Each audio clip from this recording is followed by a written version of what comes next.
Connor MacLeod is an immortal warrior preparing for the Gathering, an ultimate battle in which the last two remaining immortals must fight for the quickening and the prize, ultimate knowledge and power, in the cult classic Highlander.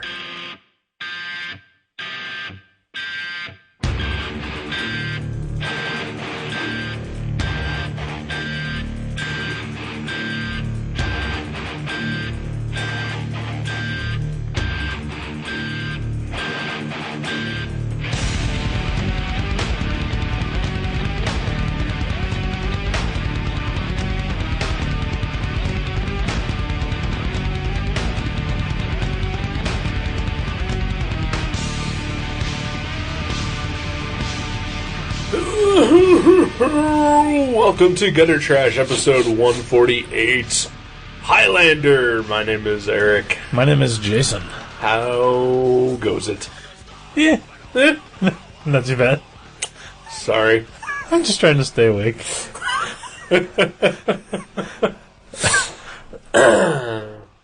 How about you? Did you fall asleep? A little. Oh. Yeah, we just got finished watching Highlander. Yeah, we did. Neither one of us had ever seen it before. Nope. Somehow, I started to say 3 centuries into our life. 3 decades. 3 decades. We are not immortal. Yeah, no, there can only be that one. we know of. Yeah. I haven't tried to hack your head off yet. Yeah, I haven't tried to hack yours off. I guess, wait a minute, no, but that wouldn't really prove anything. No, yeah. We should, stab each other in the heart. Right. No. Yeah, that'll be the proof of it. I think you have to die in some other form first before you realize that you're immortal. Okay. Right. Drowning, stabbing, shooting. Just as long as your head stays on. Right. You're good. Yeah. So, if they shot him in the head with a shotgun and his head just obliterated. Uh-huh. But it was still, the neck was still attached. Would you just have, a really bad scar? I don't know. Huh. Well, there's got to be a Highlander message board out there somewhere. I'm sure there is. I'm not about to go look for it. No. As far as I can remember, this was never addressed on the television show, so I can't answer this question for you. Mm. Well, I'm only vaguely curious because I did not like this movie. I didn't hate it.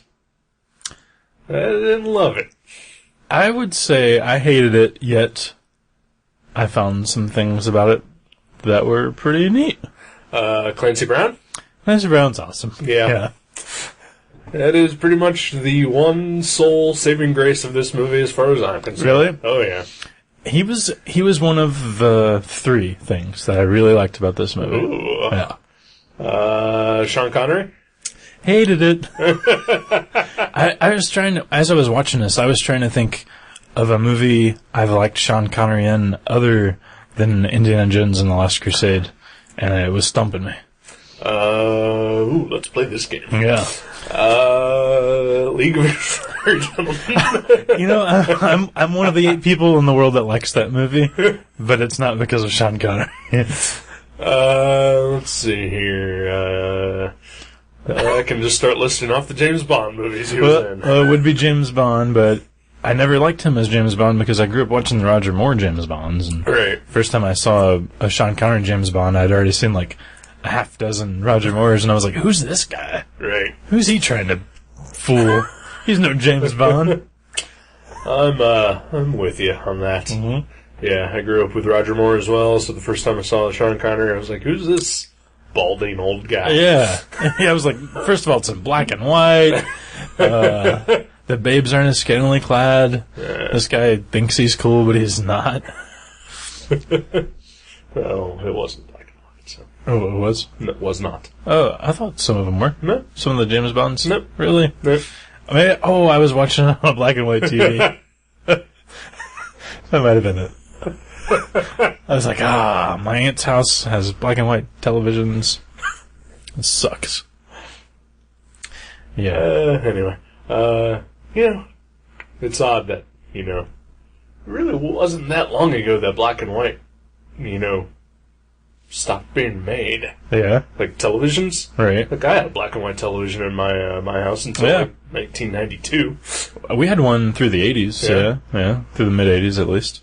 I mean, it wasn't our main TV watching TV, but it's in one of the rooms. Yeah. A supplemental television. That's right. Yeah. An auxiliary. Yeah. A superfluous television set. Let's see. Sean Connery movies. Not the one where he talks with the, for the dragon. Not that. Dragonheart. Not that. No. Entrapment with Catherine Zeta-Jones' ass. I haven't actually seen that one. I've seen the commercial that has Catherine Zeta-Jones' ass in it, and that's all I need. Yeah. Yeah. Because they show you the whole thing. Right. What's the one where he says, it's a Gus Van Sant movie about basketball and poetry? You're the man now, Psycho. dog. Yeah. No. No. Finding Forrester. Oh. Yeah. Okay. That was okay. That's a Gus Van Sant movie? Yeah. Really? With Sean Connery. Really? Yeah, I know, right? I don't care about the Sean Connery part. I'm shocked that that's a Gus Van Sant movie. It's kind of strange. Doesn't he usually write movies about horrible people? Yeah, well, yeah. Yeah, pretty much. I'm trying to think of one that he hasn't. Yeah. Well, apparently Finding Forrester, I guess. That was like his uplifting moment in life. Yeah. Maybe he just wanted to cash in so he could afford to do, the movie about Kurt Cobain or whatever he did next. But yeah. Yeah, just not a fan of Sean Connery. The Rock? Nah, not really. Yeah. Oh, really? Yeah. Oh. Yeah. Oh. I should like The Rock, but I just didn't. Man, that's upsetting. Yeah. I like The Rock. Yeah. I mean, also not a great movie, but fun. Right. I'm sure it's better than The Highlander. Yeah. Yeah. Alright, so the Clancy Brown and two other things that appealed to you about this movie. Yeah, and one of the other things was barely there at all. And I think it could have been like a really sweet element of the movie. John Polito. I do love John Polito. Okay, there's five things about this movie. Alright, let's do this. Okay, yeah, John Polito. But he was too skinny. He was incredibly skinny. Yeah. Yeah, it's not the John Polito I like. No mustache. You can take that John Polito and you can slather him in butter and lay him around for a while because I want my small, fat John Polito. That's what I want.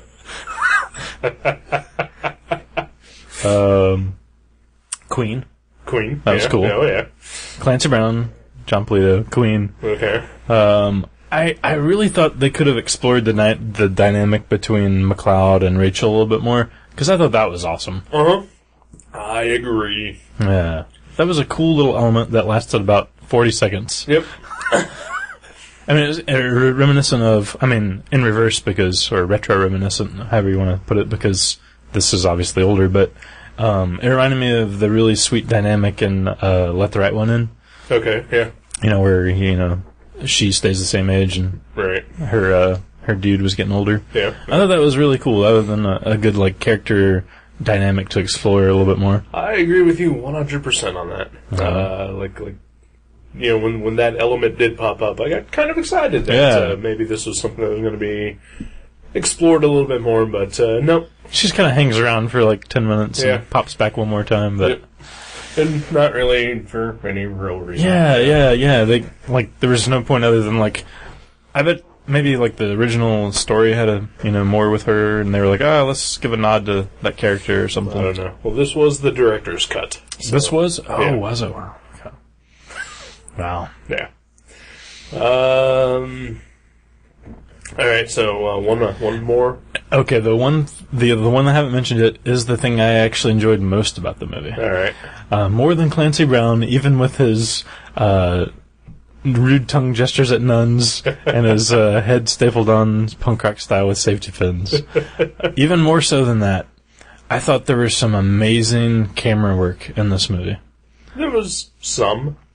It wasn't throughout or it was throughout the movie, but it was like peppered throughout the movie. Right. There'd be like some really sweet crane shots or just cuts that went from like there was a battle outside of a car and it cut to inside the car and then the window smashed, or there was like this really sweet shot where McLeod is in his apartment and then it fades over to the aquarium and then that morphs into his memory of drowning. Right. And it was like seamless. Right. That was awesome. And there was one other one like that. I think it was when he first met Rachel. Right. And like it just like had this kind of camera sweep and I don't know, it like faded into the present. Right. I thought there was some great camera work in the movie that kept me awake just long enough. Like every time I'd start to fall asleep again, there'd be another sweet camera trick. Right. And like I think that was actually what kept me awake for the entire film.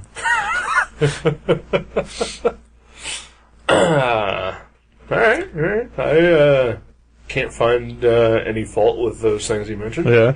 I agree with you pretty much on all of them. But I think the bad of this movie has certainly outweighed all the good. Yeah. And like and don't get me wrong, I do think it was bad. Yeah. But even if it was good, I would think it was bad simply because I'm not a fan at all of like swords and like like movies about like sword battles and like historical things where the time period is like that sort of Dark Ages sort of. Braveheart? Can't stand it. Really? Yeah. Really? Yeah. Don't like it.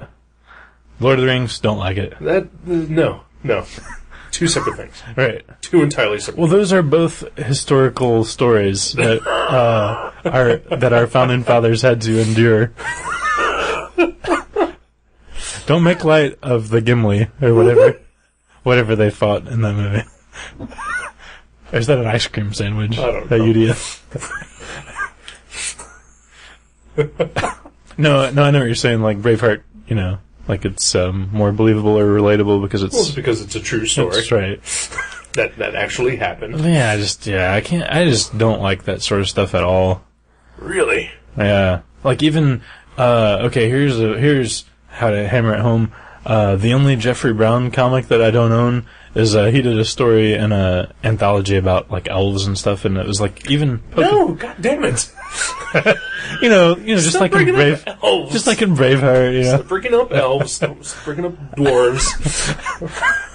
Any of that sort of stuff, any of that like swords and castles, two entirely different wizard, two entirely different things.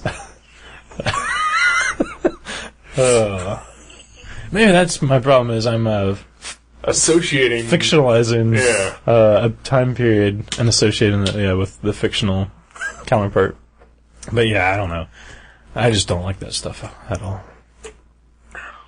I mean, admittedly, this has more related to Lord of the Rings than does Braveheart. But right? Yeah. No, fuck that. It still falls into the Braveheart camp. Right. Because Scottish, people fighting, battles. Just that added element of immortality and that stuff. Right. It's more on the Braveheart camp. And I'm still. I'm sure Braveheart is a fine movie. I'm sure it is, but I just don't like it. Like it just bores me to tears. It's a fantastic movie. Oh, I thought of a sixth thing I liked about this movie. Huh? The animation at the end. That was pretty awesome. All right. Like whenever he was, spoiler, when he finally did cut off Clancy Brown's head. Right. And like the weird sketchy monster animation. The quickening happened, and all the and then he was attacked by cartoons, right? Yeah.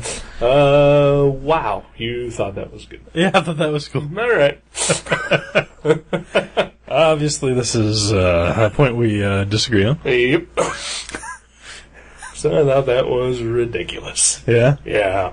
Oh, it was... Excuse me. Pardon me. It reminded me of sort of older Disney animation, but I thought that was cool. I liked it.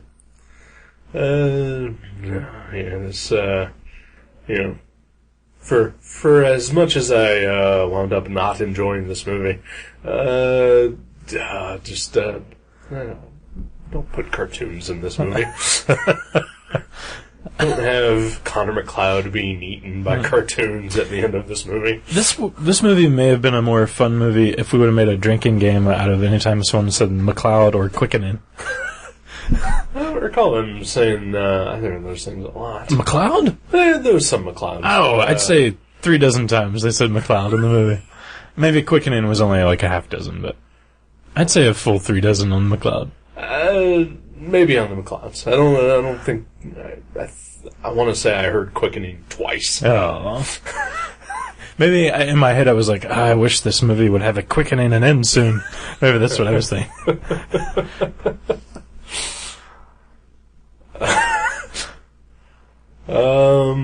I liked the guy with the anti-Moscow T-shirt. That guy was awesome.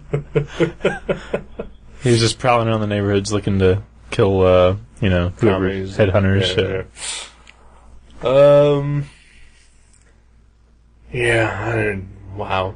I'm sorry. Hey, I've picked much worse. It's true. Jake, what was that movie? Galactus? Goliath, yeah.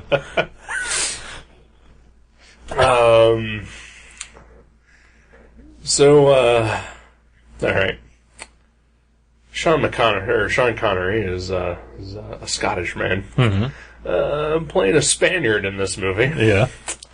And then Christopher Lambert is a Frenchman playing a Scot in this movie. Right.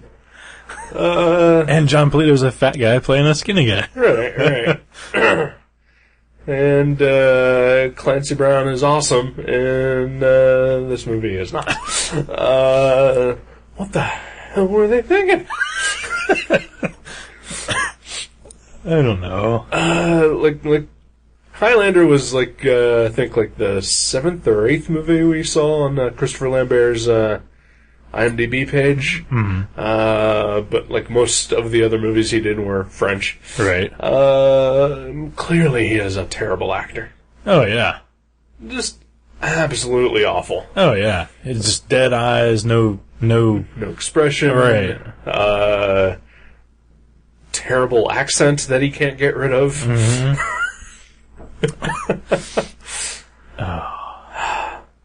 Who thought that guy could act? Who thought that guy could act? Maybe he... And why has he continued to work? Well, yeah. He may end up being the star of Ghost Rider Part 2. Yeah, he is in that movie. He played Raiden in the Mortal Kombat movie. That's crazy. Also a terrible movie. Oh, yeah. And of course, in that movie, he plays a Japanese guy. Does he really? Oh, Is Raiden a Japanese? Well, yeah, he has to be. He's Raiden. I don't know anything about... I never liked Mortal Kombat as a game or a movie or a soundtrack or the comic book from Malibu. I don't know. What? Yeah, I think there was a Mortal Kombat Malibu comic. Really? I'm pretty sure. Yeah. Wow. One of those companies, at least. I will say this. I worked at the movie theater when the first Mortal Kombat movie came out. Mm-hmm. And that movie had the best soundtrack I've ever heard of any movie ever from when I worked there. You mean just because it was so pumping and loud? Like, the movie would end, and like as soon as we cut to black, you'd hear Mortal Kombat! And then just fucking hardcore techno... industrial metal just kicked in. I remember. And, yeah, made cleaning that movie theater a hell of a pleasure. Yeah. I could see that, as opposed to, like, the sort of soft swaying classical music at the end of a lot of movies. I could see that. I still didn't like the music, but I didn't work at a theater either. Right. Yeah, so nerds love the Highlander movies. Yeah, they do. Especially the one we've just watched. Oh, yeah. And they'll get angry about them, too. That's amazing. Yeah.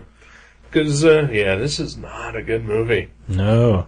No, it's not. No. It's so 80s, too. It's so dated. Yeah. I mean, I've seen other movies from the 80s that are more dated, I think. I thought this did an okay job of... Mostly in the hairstyle. There's some women's hair that was pretty 80s. That's pretty much it, yeah. Or the residents of Clancy Brown's hotel where he stays at. Those guys were awesome. Yeah. Like, the older black fellow that was just, like, taunting the rental office guy the whole time. Right. That guy was awesome. I mean, but I think for the most part it did a fine job of not dating itself too much. People mostly drove classic cars. You know, Queen was the only soundtrack that you really heard. Right. So, I mean... I love that Clancy Brown's got a Queen tape in his car. Yeah. He just pops it in when he goes playing chicken. Yeah, even before then, too. Oh, yeah. Yeah.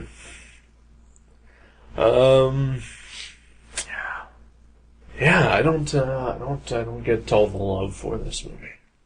You think it's maybe just at the time it came out, it like opened some doors for that sort of nonsense, or I don't know. I don't know. I'm not sure. Because I know people that are younger than me that really like that movie. Oh yeah. I mean, I remember I watched the TV show. Would often watch it with my mom. Mm-hmm. It's not a terrible show. I've never seen the show. Yeah, it's it's this entire movie, but condensed down to an hour. Oh, that sounds a lot better. Yeah. Any sort of condensation that you can. Yeah, it is pretty much. It's exactly this movie. Like there's 3 or 4 flashbacks to the main character in a previous time period, right? Fighting with goblins and orcs and what? Fighting goblins and orcs, wizards and dragons and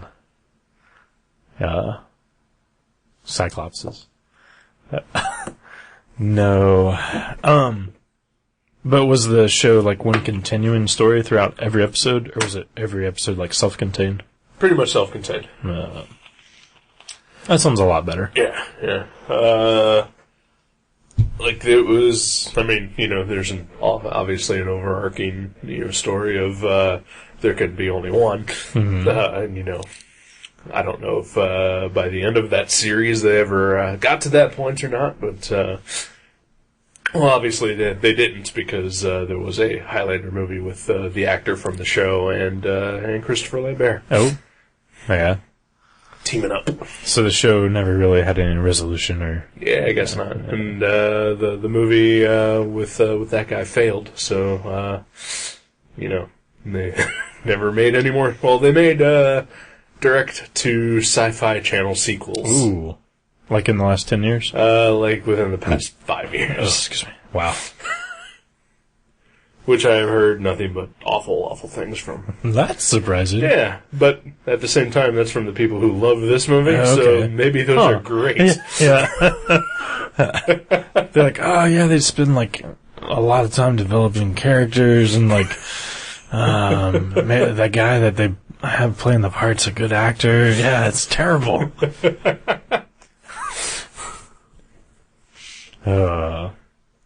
Yeah, I mean, this is like one of those things where we just had to find out for ourselves. Yeah. And my whole purpose for wanting to watch this was because I did enjoy the TV show, and because so many people have said, "Oh, it's great," and I guess they're wrong. Yeah, and I seriously made an attempt to lower my expectations because I didn't expect to like it at all, and I was like, I'm gonna hate it. I think I said that out loud before we watched it, and that isn't to put me in that frame of mind. That was to to lower my expectations. Right. And it still didn't help. It was just bad. Yeah, slow. Yeah, that was the worst part. I think it was just very slow. For a movie that contained, like immortals and sword fights and like wrestlers and gunshots and beheadings and cartoons, right? And winches, and for something that contained all that, it was pretty boring. Yeah. But I think the worst part was definitely Christopher Lambert. Mm-hmm. It was just awful, just so awful. Oh yeah. And to watch him, I feel bad for the ladies in this movie that he had to grope and paw on. Yeah, that was, and don't get me wrong, if I was 12 and I watched this movie, I'd have been awesome, here it is, the titties. Right. But that was so unnecessary and uncalled for. It was that far into the movie, and it was just okay, we get it, and then they just kept going. It was did Tommy Wiseau direct this scene? What's going on there? Yeah, and just so awkward. Yeah. So awkward. We've had ladies. No. Yeah. I've had dozens this week. I'm pretty sure that if we had pulled any kind of moves that Christopher Lambert was doing in the love scene in this movie, I don't think we would have ladies anymore. Word would have gotten out. That were just creepy and weird? Yep. Awkward and bad. Yep. Yeah. Yeah. I think I've said this in other serious movies we've watched. There was a couple funny parts. Yeah. Mostly with Clancy Brown. But I think this movie would have been better if it would have been more tongue-in-cheek. Right. Not necessarily Zucker Brothers style. No, but just it took itself way too seriously. Sam Raimi style. Yeah. Because it would have been fun. Yeah, I think any movie that you go into where it's okay, it's immortals who are all going to fight each other and cut each other's head off while listening to Queen. Right? Yeah. Let's amp up the fun element of this. Right. Yeah. A couple more action scenes would have been cool. Well,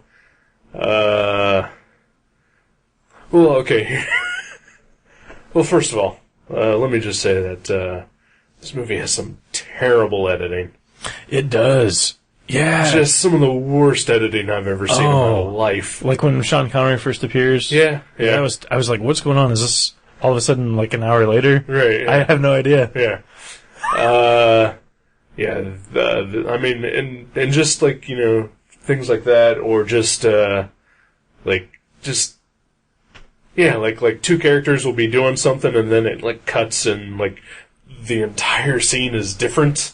Apparently 30 things have happened that we never got to see. Yeah. Yeah. Yeah. I can't believe that's the director's cut. Because I seriously thought that when we were watching it, because you said something about the director's cut, I couldn't remember which version we were watching, but I said in my mind, okay, this must not be it, because clearly something was right there. Right, yeah.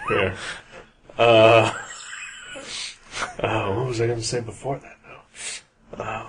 Just bad editing? Before the bad editing part, I felt like that tied into what I was going to say.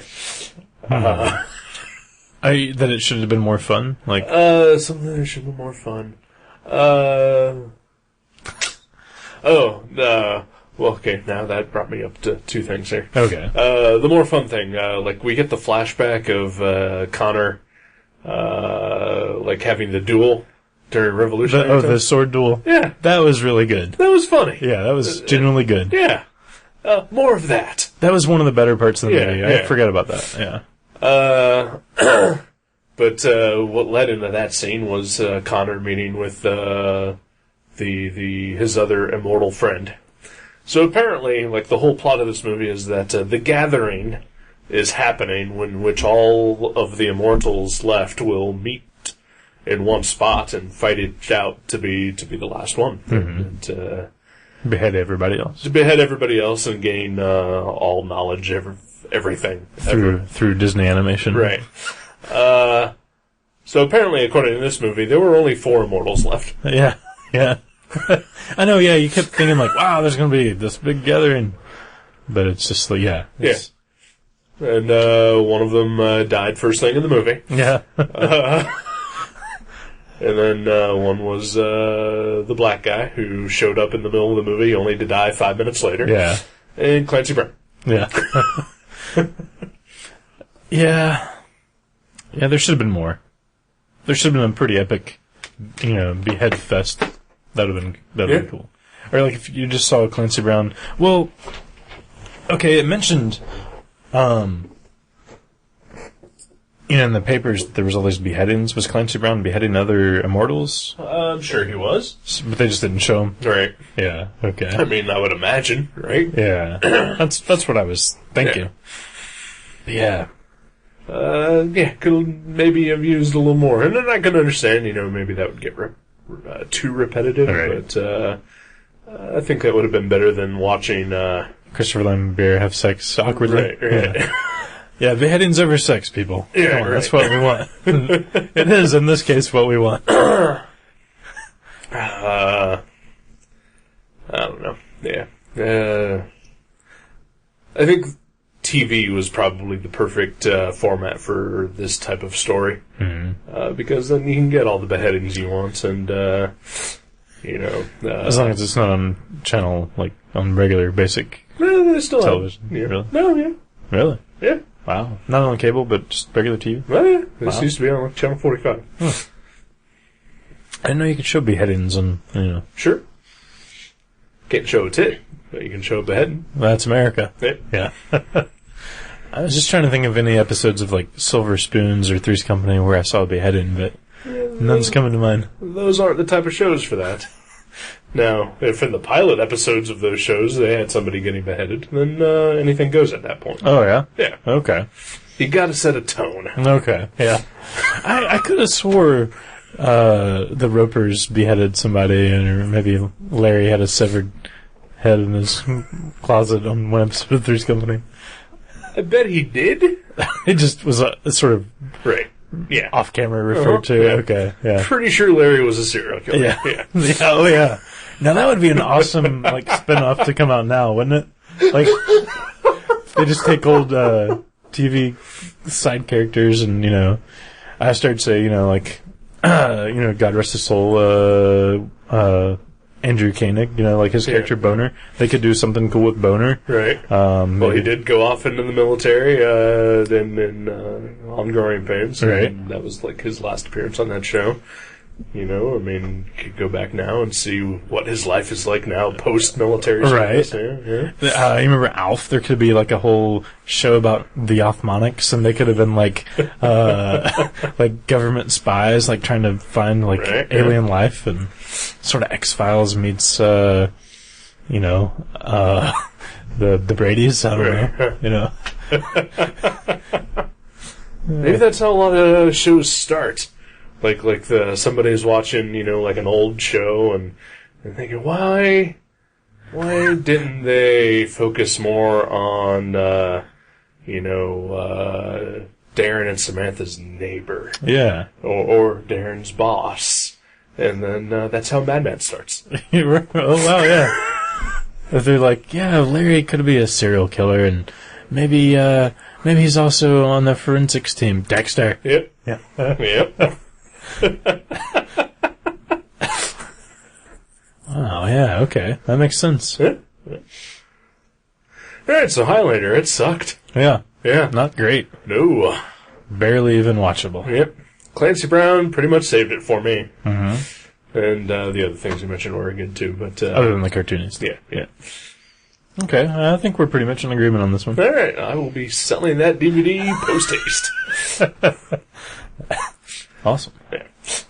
If you've been looking for a Blu-ray copy of Highlander Director's Cut, email the show. Yeah. Do it, no, actually, I'm probably going to sell it before this show goes up. So, don't bother. Wow. Awesome. I don't care if I only get like $3 for it. I don't want it in my house. Yeah, I don't blame you. Yeah, because if you die now, and they go through all your stuff, they're like, oh, Highlander fan. You don't want that in the obituary. Nope. They'd probably put it in there, too. Oh, yeah. Yeah. It's the kind of thing that they put in there. It's going to be like, because we just watched it, it's going to be like sitting out on top of the... And the player, like, yeah. wow, this movie is 30 years old, and he still watches it every night. Let's bury him in his Highlander garb.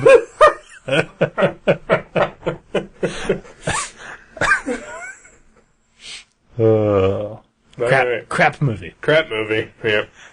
I apologize. That's all right. Yeah. Who knew? You can't win them all.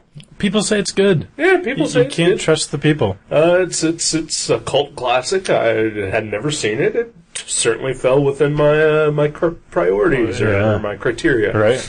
Yeah. Hopefully the next one is better. I hope so. I hope so. I will go out of my way to make sure that the next one is better. Am I watching it beforehand? No. Okay. No. I don't like to cheat. Yeah. Yeah. Unless it's one that I have seen before. Right. But I know that you haven't seen before. Right. But this is not the point of my Miss Classics. No. This is all about you. This is all about me. Yeah. All about movies I've missed over the years that people get angry at me for missing. This was one of them. They're wrong. Yeah. I'm with you. I am with you. All right. Take a break? Yes, sir. Alrighty. Here we are, born to be kings. We're the princes of the universe. Here we belong, fighting to survive in a war with the darkest power.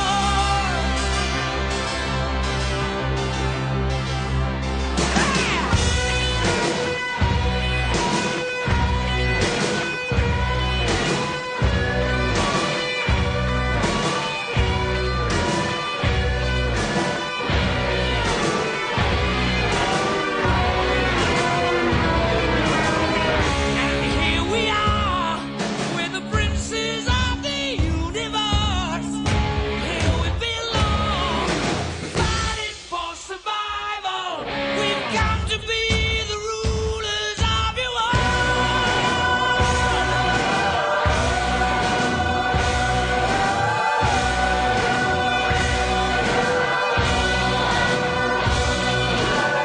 I am immortal. I have inside me blood of kings. I have no rival. No man can be my equal. Take me to the future of your world. Born to be kings, princes of the universe, fighting and free. Got your word in my hand. I'm here for your love and I make my stand. We were born to be princes of the universe. No man could understand. My power is in my own hands. People talk about you. People say you've had your day. I'm a man that will go far. Fly the moon and reach for the stars. With my sword and head held high. Got a master test. First time. Yeah. I know that people talk about me. I hear it every day. But I can prove it wrong 'cause I'm right. First time. Yeah. Yeah. All right, let's go. Ha-ha. Yeah. Watch this one fly. Woo. Bring on the girls. Come on. Here we are. Born to be kings. We're the princes of the universe. Here we belong. Born to be kings. Princes of the universe. Fighting and free. Got your word in my hand. I'm here for your love and I make my stand. We were born to be princes of the universe. Hey, welcome back to Gutter Trash. Ooh. We are here. We are Yes. still alive. Yep. Got our heads on. Heads are on. Don't Yep. lose your head. Wait, don't lose your head. Wasn't that a like a phrase from some other British thing? Like some not Doctor Who, but like Monty Python. I was thinking something like that. Like it was something. Does not wink wink, don't lose your head. Yeah. maybe not. I don't know. That was a good Eric Idle he did. Wow, speaking of Eric Idle and like how we were talking about old TV shows, do you remember a show called Nearly Departed? No. He worked at a, I think he worked at a like funeral home, and it was just like the hijinks that would go on there, and Eric Idle was in it. It was pretty good, short-lived, I believe. Like maybe a Fox television show in the 80s or something. Do not remember that at all. Okay. I remember Faulty Towers. Oh, that was a good one. Yeah. John Cleese, hotel manager. Yeah. Good stuff.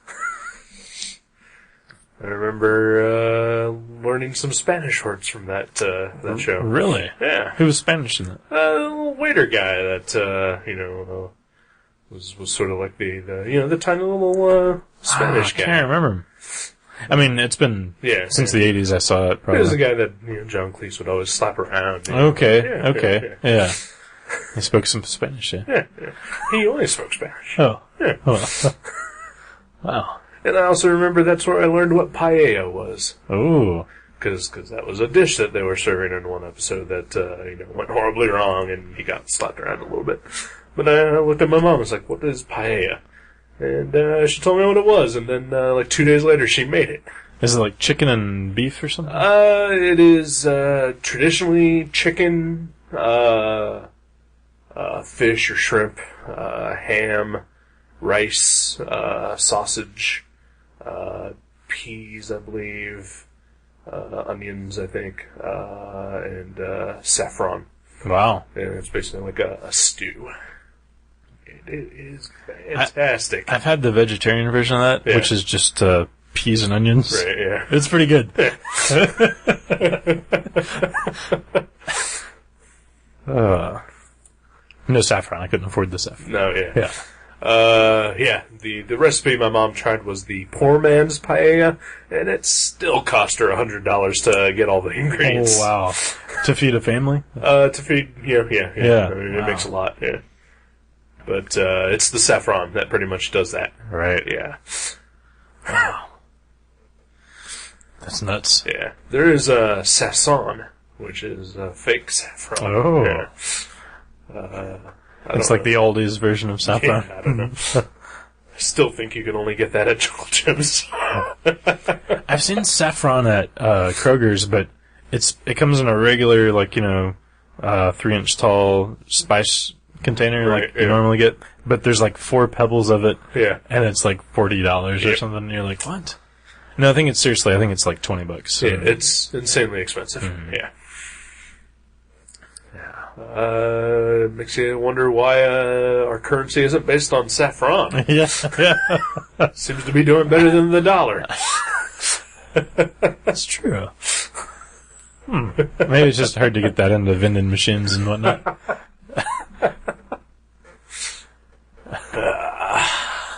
So, yeah.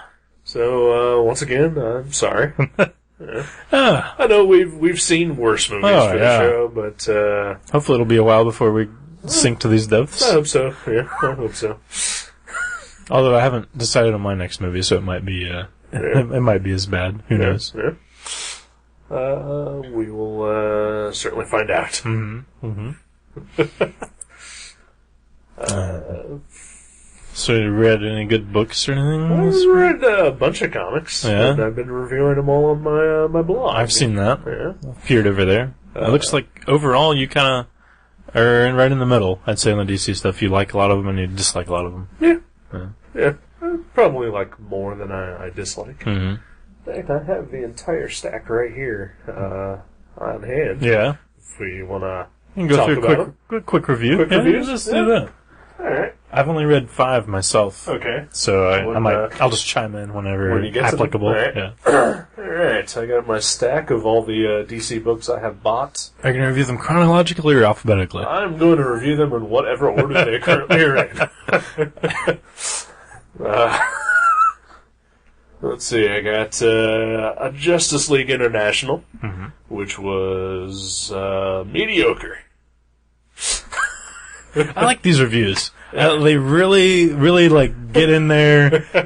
You really, you get a feel of the characters, and why you like or dislike them. This is great. I love it so far. Well, I think honestly that sums up exactly what you just talked about there, because it was just so middle of the road. Yeah. That there's not a lot of character development. The art is passable. The story was sort of okay. So it's something maybe you would read, or you could like, quantify reading if you're like waiting on an oil change. Yeah. But not if you're like deciding what to buy at the comic shop. Right. This is, I'll probably wind up getting a few more issues of Justice League International, but I'm expecting to drop it pretty much. Wow. Okay. It basically, everything that I loved about the Giffen and DeMatteis Justice League International is non-existent. Just kind of sucked out of it. Yeah, and so I will totally admit that I probably am biased against this book simply because of its, previous version that I enjoy a lot and might call one of my favorite superhero comics ever. So it'd be hard to like make a sequel to that, right? Yeah, or a reboot or whatever. And they're totally trying to reboot it. None of these characters have ever met each other before. Right. This comic, which is weird because some comics still contain the old DC Universe continuity. That's the weirdest part about this whole thing is the picking and choosing. I think. It's okay. It's not funny though, not really. It's got more of a sense of humor than some of the other DC books I've read. Right. But definitely not funny. Right. Yeah. So that was that one. Mm-hmm. Let's see. Men of War. Quite possibly the best book I've read out of the entire batch so far. Really? Yeah. It's just it's a war book. There's two stories in this. The first story has a superhero in it, but you never see him. You just see the effects that he has on actual human soldiers in a time of war. Oh, that's cool. And how basically it fucks everything up. Wow. This is like a Garth Ennis comic without all the shock or, sex and violence. Right. It's just like a super intense war comic. I've heard people complaining about this one at Mavericks, actually. Well, that does not surprise me in the least. They're like Sergeant, or was it this one that has Sergeant Rock in it? It's Sergeant Rock's grandson. Okay. Yeah. They're like, what? You can't change Sergeant Rock. They're like, he's like an Iraqi war vet or something. Oh my God, I hate it. Yeah, no, it's his grandson, Sergeant Rock, has not been changed. Yeah. He just, continues to exist in World War II, which is 70 years ago. Right. Yeah, I'm not surprised. Yeah. This is the best book that has come out so far. Sweet. Yeah. I didn't read the backup story. I couldn't get through it. Oh, really? Yeah. Pretty bad. I read like 2 pages in and just was like, wow, I am so uninterested. But the main story, really good. It's worth the main story's worth the price. Yeah. Uh-huh. Let's see, Stormwatch. Did not like this. It is, it's poorly drawn. The story is, makes little to no sense. It's very confusing. And also it has the unfair advantage of being called Stormwatch and featuring most of the members of the Authority. 2 books that were great at one point in time. That now just sucks. Yeah. And they claim they're not superheroes, but they wear superhero costumes, and the Martian Manhunter is in it, who also mentions that he is a member of the Justice League, even though he is not a member of the Justice League. He's a liar, then. Yeah, he is. He's a lying Martian. Yep. And the Midnighter appears in one panel in this book, but he's on the cover as well, with possibly one of the worst costume redesigns of the entire DC universe. Oh, that's the Midnighter? Yep. Oh, I didn't even recognize him. Yep. He looks more like, I don't know, Eclipso or something, I don't know. A little bit, yeah. Like a Like a shitty Calypso. Yeah. Or Eclipso. Like a Black Hawk version of Eclipso. Yeah. It's awful. Yeah. It's too bad. Yeah, because he had a great costume. Yeah. It was classic. You didn't need to change it. Let's see, Batwoman. If you liked Batwoman before the reboot, you're gonna like this too, because it's exactly the same. Mm-hmm. And I liked Batwoman before the reboot, so. And it pretty much all comes down to J.H. Williams. As long as J.H. Williams is doing this, I'm gonna keep buying it. Mm-hmm. Yeah, he's awesome. Yeah. I haven't read that one either. Yeah. I probably will. That one seems like something I might like. Yeah. Frankenstein, Agents of S.H.I.E.L.D. Probably the most fun book so far of the DC reboot. Sweet. Did you ever read the Grant Morrison Frankenstein? No. It takes a lot of those elements, like just weird sci-fi things, DC's sort of twisted version of S.H.I.E.L.D. Mm-hmm. And it amps it up and throws in the Creature Commandos. And it's written by Jeff Lemire, and it's awesome. I flipped through it, and the only thing I could say bad about what I saw was that I just thought it looked like something that should have been in black and white. Like, it seemed like the atmosphere of the story would have been better served as like a black and white kind of horror style. It's a very shadowy comic. Yeah. Mm-hmm. I mean, obviously, they're not going to publish any black and white comics from Marvel or DC. Right. So you're just going to have to get over that. Yeah. I'll just watch it on my black and white TV with my James Bond movies. The art reminds me a lot of like an old, like mid-'80s epic comic. Yeah, I could totally see that. Or like some of that old, like Bad Company or one of those Fleetway books, yeah. But I really like this. It was a lot of fun. So definitely one of my favorites. Definitely one I'm going to keep with. Animal Man was also incredibly good. Mm-hmm. I read that one. Yeah? I really liked it as well.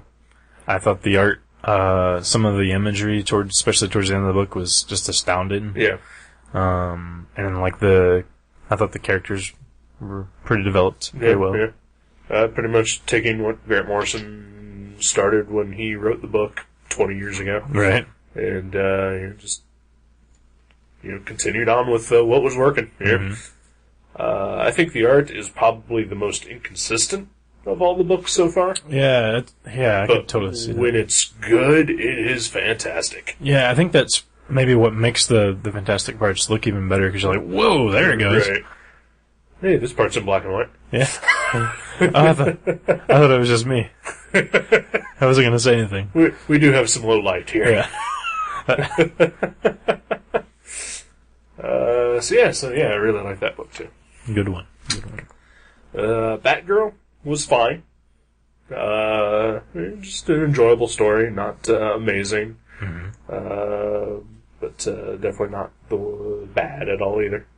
The art's good. I don't know. Better than average, is what I'll say. Yeah. That one, I think it's the first one that we sold out of, like, lickety-split. Right. Like, it just was gone. Well, people want to know how she got out of the wheelchair. Yeah. Or if that never happened at all, or whatever. Mm-hmm. Well, apparently it happened, and they didn't really explain how she got better. Oh, so, okay, they are going with that. Okay, yeah, I thought they said they were keeping the Killing Joke history. So That they are.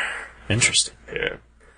But yeah, she had only been paralyzed for 3 years, according to this new continuity. So, and I'm a Batgirl fan. I think it probably all stems from the Batman TV show and having a crush on Yvonne Craig. Oh yeah.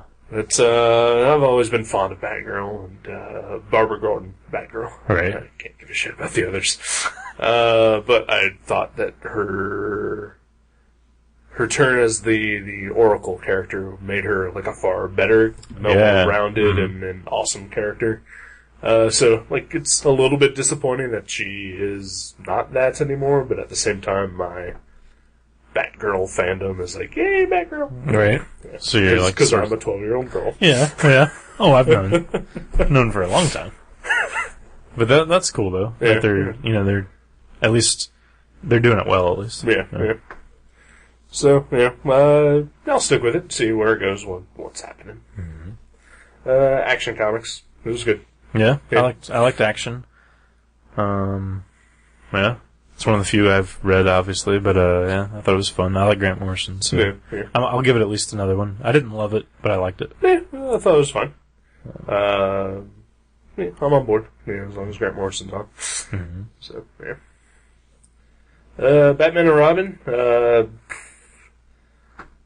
It's kind of like the old Batman and Robin, but with Bruce Wayne instead of Dick Grayson. Mm-hmm. Just not much else. Right. Yeah. Not really different. Yeah. So, I don't know. Same writer, Tomasi, right? He was writing it for a short while. Right after Grant Morrison left, and I think he probably got thrown for a loop when DC announced that they were going to start doing this. So there was like 4 issues he didn't write, probably to prepare to work on this. Because I think they just told their writers back in January. I think that's what I heard that this was. Yeah. So that makes sense. Then. So he probably just took some time off to figure out how he was going to do the relaunch. Mm-hmm. But it's fine. Nothing awful. Although I gotta say, I already kind of miss Dick Grayson as Batman. Yeah. I liked the idea of that. I mean, being a Batman fan as I am, I liked the idea of changing it up. Yeah. Passing the mantle. Swamp Thing. Another excellent entry in the new DC. Mm-hmm. I was a little worried about this one because of the sort of the undoing of the Alan Moore run a little bit. But you know what? It's fine. It works. I'm intrigued. It's got fantastic artwork. So I'm on board with this one. Sweet. Is it horror-ish? It's creepy. Yeah. It's very creepy. That's cool. Superman shows up in it, and it feels really out of place. Mm-hmm. So, that's something. Yeah. I think that happened in the Alan Moore run, too, didn't it? Yeah. There's like dead creatures coming back to life, and plants trying to eat Alec Holland, because he's human again from being the Swamp Thing. I think that happened in Brightest Day, or one of those other giant crossovers that I don't read. Right. Then there's something cool that happens at the end that I'm not going to spoil. So, Swamp Thing, really good. Sweet. Enjoyed it a lot. Resurrection Man, one of the most disappointing books I've read. Oh, really? Yeah. Were you a fan of the old series? I was not, but this really made me want to go read the old series. But it does not make me want to continue with this one. Oh, okay. It's a different writer? Same writers. Really? Yeah. The art, I'm not a fan of the art. It's okay. Huh, so I'm curious what makes you want to read the old series, then. I like the concept of it, and I like the writers. Mm-hmm. But for just something about this particular issue just didn't make me want to keep reading. Okay. So. Yeah, I've heard nothing but good things about the original series, but I've never read it. Yeah. So I don't know.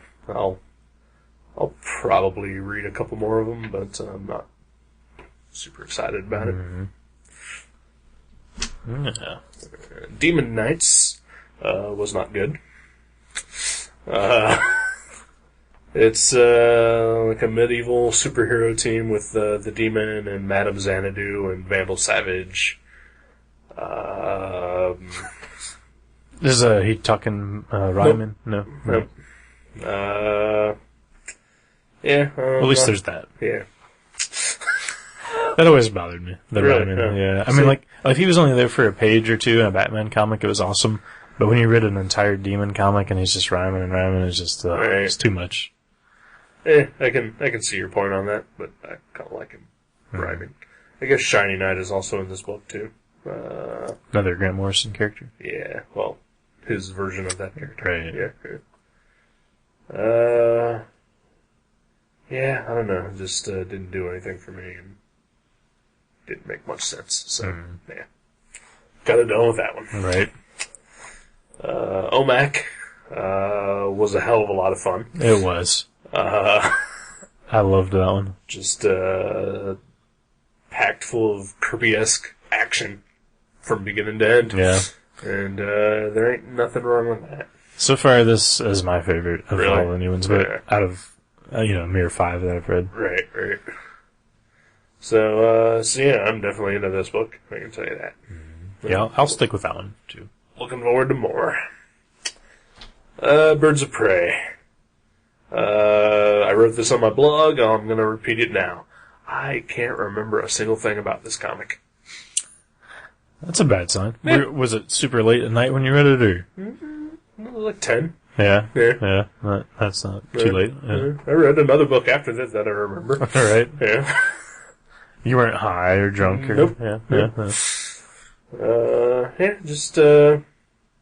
Yeah. Your neighbors weren't killing each other while you were reading it? No. Nope. That may have been that night, though. Really? That may have been that night.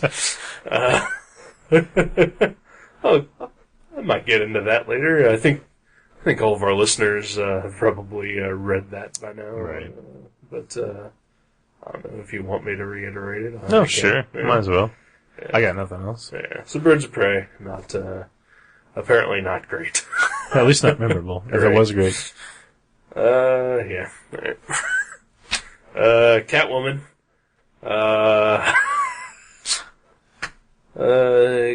Catwoman is a 22 page comic that really only is basically 19 to 21 pages of filler. Right. Because it all comes down to one page. And it's the one where Catwoman fucks Batman.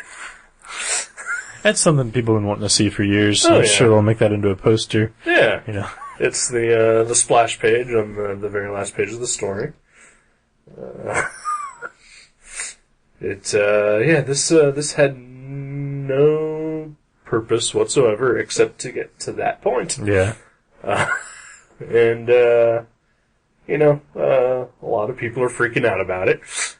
And I don't get it. Because comics are for kids. Yeah. Batman's not supposed to get his carrot wet.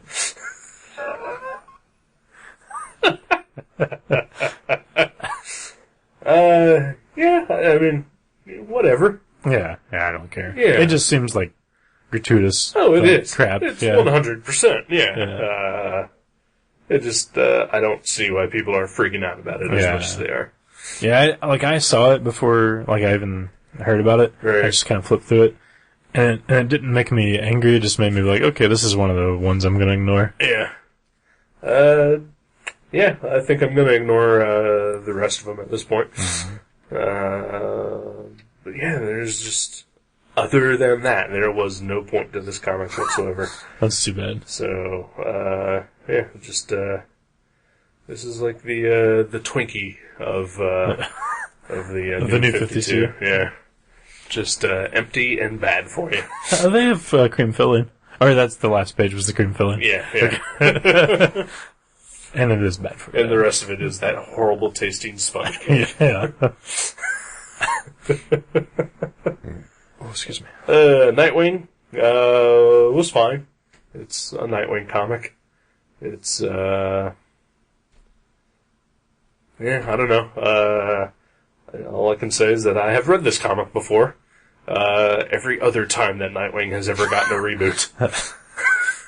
Yeah, they just kind of do a run-of-the-mill version of those number ones. Yeah.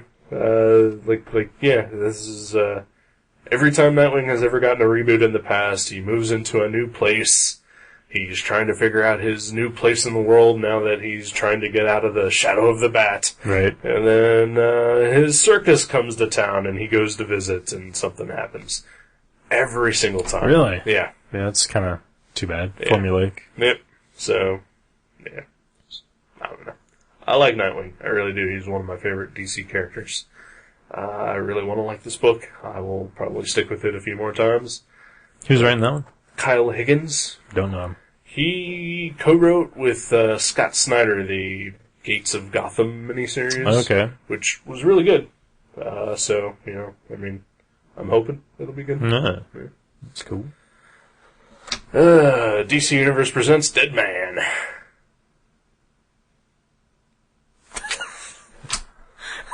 Wonder Woman. Wonder Woman was pretty good. Yeah. Yeah. It's got some fantastic art from Cliff Chang. Brian Azzarello wrote it. It's pretty much a story about Greek gods fucking with people. Yeah. And Wonder Woman is there to stop them from fucking with people. Well, that seems cool. Yeah. And, Something different. I like his approach to this of how he sort of is rebooting Wonder Woman, but not bothering to explain it, and I am okay with that. Yeah. That's cool. Yeah, it's just a violent, creepy comic. Wow, really? Yeah. It's not what you'd expect out of Wonder Woman. Nope. Or not what I would, at least. Right. And, yeah, it's fine. It's a good book. I recommend that one. Yes. And then, Batman. Scott Snyder. Greg Capullo. I really like this. Yeah. Yeah? Yeah, me too. I just read it about an hour before I came over here and Well, yeah. thought it was really good. Yeah, Scott Snyder was writing Detective before the reboot, and those were really good. And I like this. Batman is still Batman, but like a more well-adjusted, willing to not be an complete asshole version of Batman. Right. Here. There's some fun, like, technology at work. Yeah. There's the classic Jim Gordon Batman, Scene, interaction, yeah. Handled 1,000 times better than it was in Detective, which Oh, yeah. I don't own, but I had read. Yeah, me too. Yeah, I liked that one. I actually did. But, yeah, it had a completely different tone as Batman. And now that I've read Batman, like, I probably won't read any more of the Detectives. I'll just stick with the Batman, because that was good. I hated Detective. I described it as how when I read the Evil Ernie War of the Dead miniseries, Oh, yeah. and called it one of the worst comics I've ever read, Detective came really close to dethroning that. Wow. Yeah. Okay. So, yeah, I liked it much more than you did, but still not Well, amazing. You probably would have loved Evil Ernie. You should have given it a try. What is it called? Let me write that down. I'll check that one out. I don't think I've ever read that one. I was mostly surprised with the art in this book. Because Greg Capullo, he's the guy who basically drew Spawn for like 150 issues. All right. He's Todd McFarlane's go-to guy. Oh, yeah. He was doing a Haunt and all that stuff. Yeah, doing Haunt. Had a couple of spin-off books of his own that he did. But he was McFarlane's guy for like 12, almost 20 years probably. Oh, wow. And never liked him. Never liked him a bit. But fucking Batman was great. So you think it was just his inker then? Oh, his inker was Todd McFarlane. Oh. So probably. I thought you liked Todd McFarlane. I love Todd McFarlane. Okay. Huh. I like him when he draws. Yeah. I don't Okay. like him when he inks. Okay. Because he makes everybody look like They're he's sinewy. drawing it. Yeah. Like he makes everyone look like a really poor Todd McFarlane is drawing the book. Oh, okay. Yeah. Huh. Yeah. So yeah, overall, I guess you did seem to like most of this. Yeah. There's some that I probably won't bother picking up, and some that may not make it past issue 2. Yeah. So, yeah, whatever. It's Understandable. the new DC, same as the old DC. Pretty Right. much there. Yeah. And then there's still another week left of new books to come out, so Yeah, All-Star Western being one that I may pick up, maybe. I'm probably going to pick up that. I'll pick up Firestorm. That may be it. Really? Yeah. I can't think of anything else that's coming out. Flash. If it's not Wally, I don't give a shit. Yeah. I'm strongly in the Joe G camp of that for Well, it's good that you're frame of mind. supporting your cohort. Yeah. Yeah. Well, that's cool. It's a good little encapsulation of the new 52. Yeah. Right here on Gutter Trash. Yeah, wasted half an hour. Yeah, so, at least. Yeah. Maybe 50, 60 minutes. Yeah.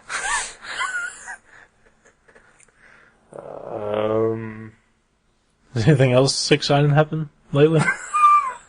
Well, I mean, I can tell this story if you want me to. Yeah, go for it. Take us out with the story. How about that? Okay, I mean, do you have anything? No, I've done. Yeah, Okay. I've just been working and reading. Yeah. So Thursday night, I didn't come straight home from work. I went and hung out with our friend Matt Brasfield for a while, and went and I picked up some dinner. Or no, I did not. I did not pick up some dinner.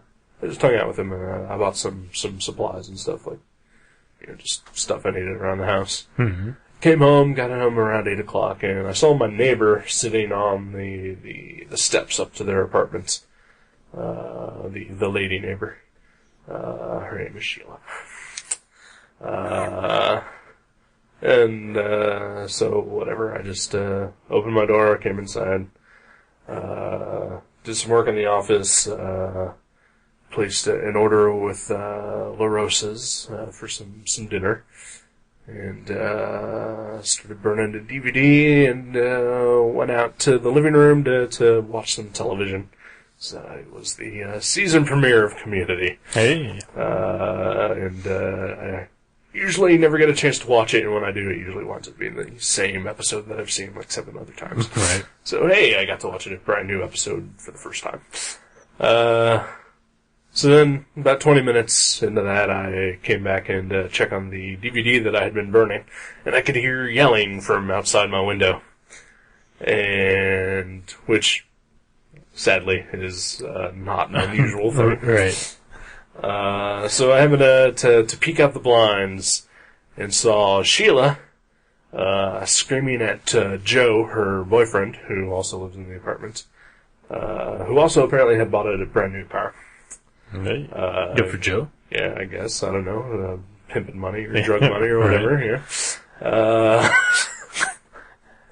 Because they don't work. Yeah. Yeah.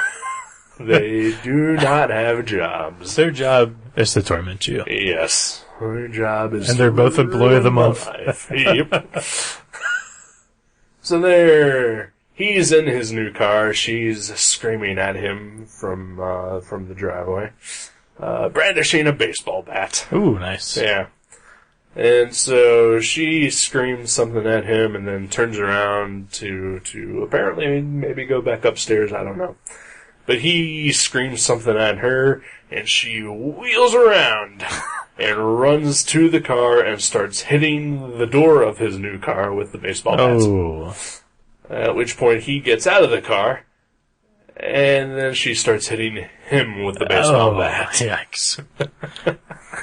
That's no longer, just like, a spat. That's domestic violence. Yeah. And so I sat there watching this happen, thinking, should I call the cops?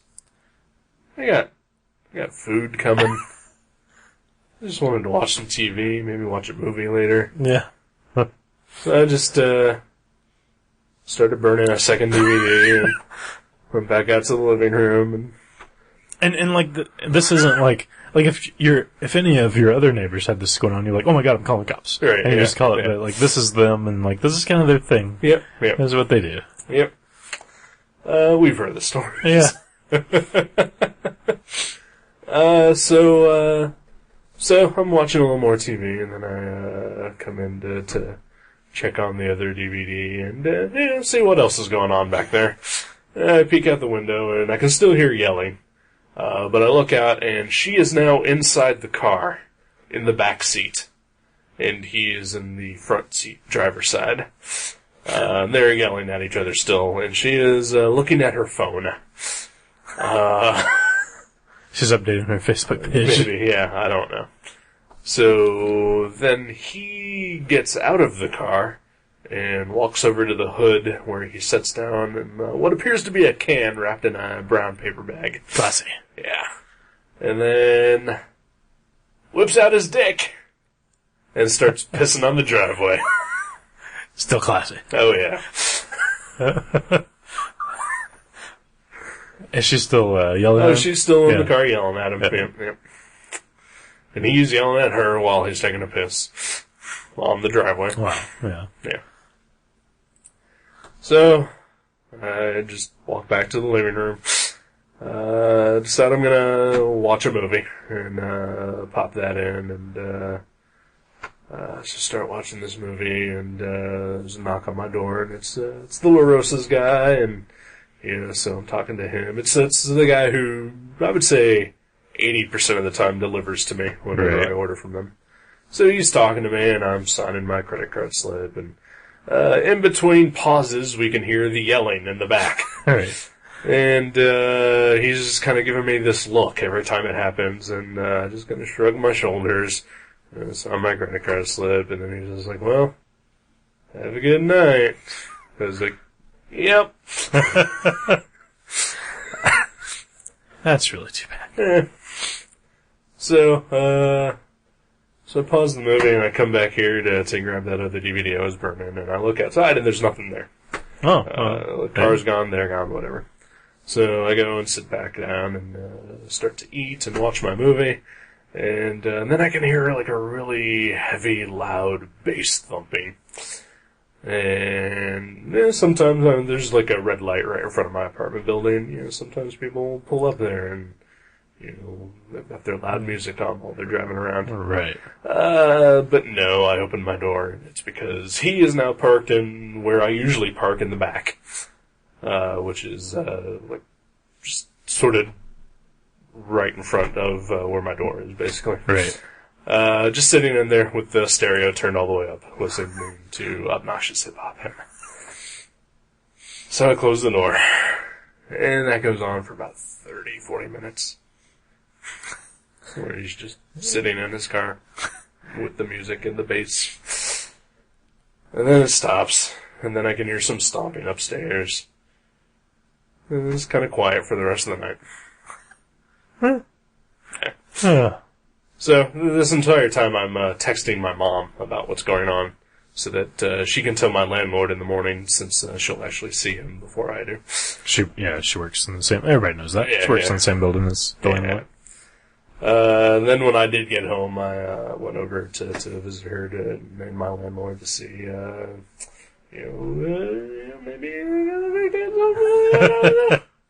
No, that did not get evicted. None of it was on camera? None of it's on camera. We have security cameras in the back. They managed to always pull this shit right out of sight of it. See, they should install one more camera. He was talking about that. He was like, yeah, you should probably put a camera over, like on the porch area. Right. Like one right inside their apartment, probably. Maybe, yeah.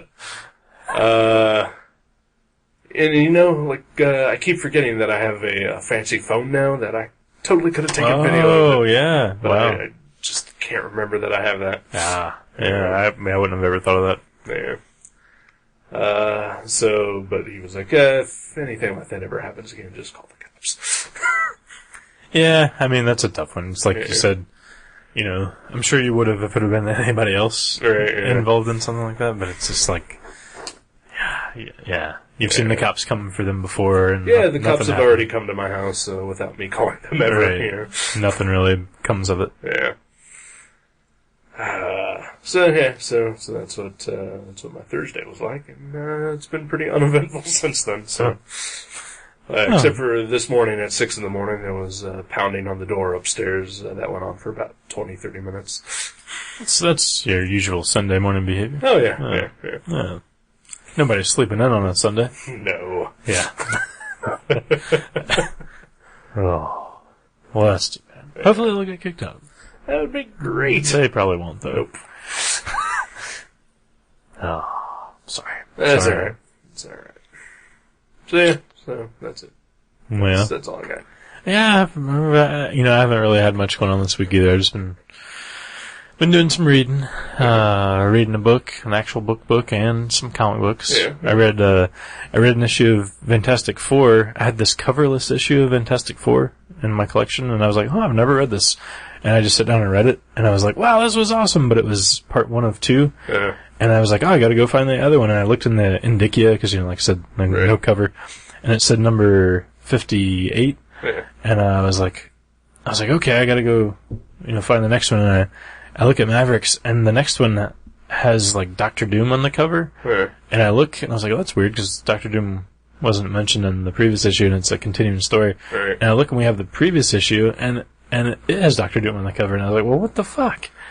So I was like, maybe I got the number wrong. So I went home after work that night, and I looked at it again, and it's actually an issue of Marvel's Greatest Comics, which reprints Fantastic Four comics. So I have no idea which number of Fantastic Four it is, so great. I'll have to find the actual Marvel Greatest Comics, or at least look that up on the internet. But yeah, it was pretty cool. It was, I think it was called, like, Worlds Within Worlds or something, and it had Silver Surfer, and they mentioned Galactus, and I think you see him on one panel, but he's just, like, manipulating events in the story, and it was really good, actually. Was it Kirby?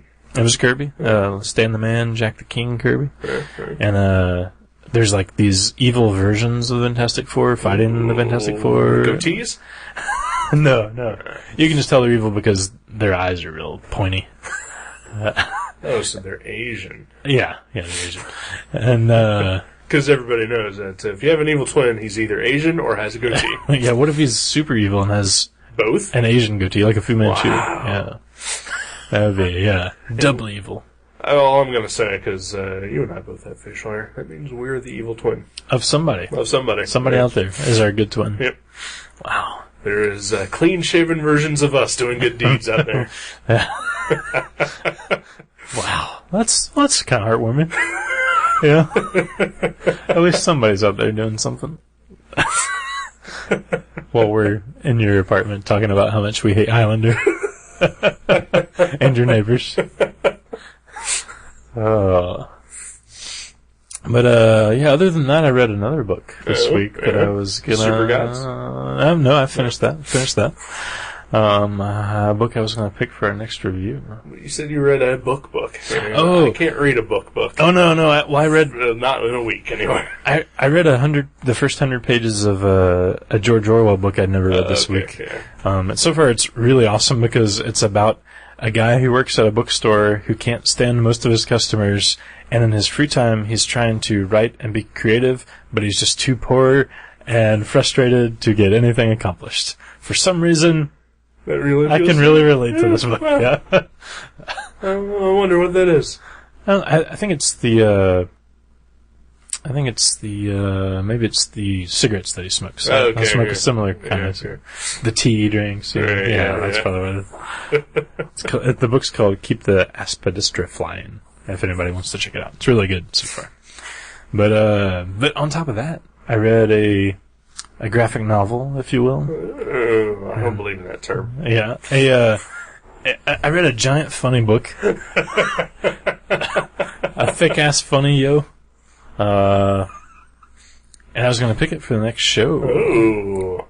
If it is not vetoed. Ooh. Intrigued. Yeah. I don't think it'll be vetoed, but you never know. It is the new book by Mr. Nate Powell called Any Empire. Fantastic. I thought you wanted to read this one. I did, So, yeah. I almost bought it, and then you told me that you had bought it and were probably going to pick it. Yeah. So I said, fuck that. Yeah. And I'll just read your copy. There you go. See? Nate, I just lost you a sale. Hopefully I'll gain one when we review it. You never know. Maybe. Maybe we both hate it. Who knows? Yeah. No spoilers here. We'll discover together. Yeah, that's right. On this show where we hated Highlander. And for good reason. Oh, yeah. It's bad. Oh, yeah. Alright, sounds good. Sweet. Any Empire. Any Empire. Mr. Nate Powell, top shelf. Check it out. Pick it up. Yep. Review along with us. Yay. Alright. Alright then. I'm done. Well, it's been a pleasure. Oh, yeah. Other than the part where we watched the movie. Oh, yeah, that part, yeah. The pizza was good. Oh, the pizza was great. Oh, yeah. Sometimes that's all that matters. Yeah. Well, it is one of the best pizzas in Dayton. So. Joe's Pizzeria. Oh, yeah. Airway Road. Check them out. If you're ever in Dayton, go eat there. 50 years without a coupon or a delivery mobile. Yep. That tells you they're pretty good. And they were crowded when we got there. Yeah. They were packed. Mm-hmm. And they only have shitty women who work there. Oh, that's not true. Totally true. No, there's a couple of really awesome ladies. Nope.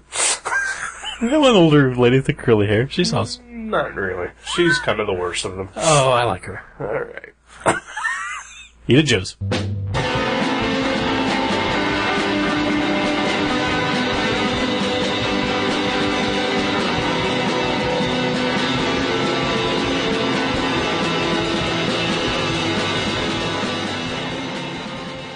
You can subscribe to Gutter Trash at iTunes or directly at guttertrash.net. If you go to iTunes, please leave us a review. You can email us at eric@guttertrash.net or jason@guttertrash.net. For more info, you can find us on Facebook, or you can go to seanborn.net or buyerbeware.guttertrash.net. Listen to our sister podcast, League Night, at league.guttertrash.net. Thank you for listening. Until next time.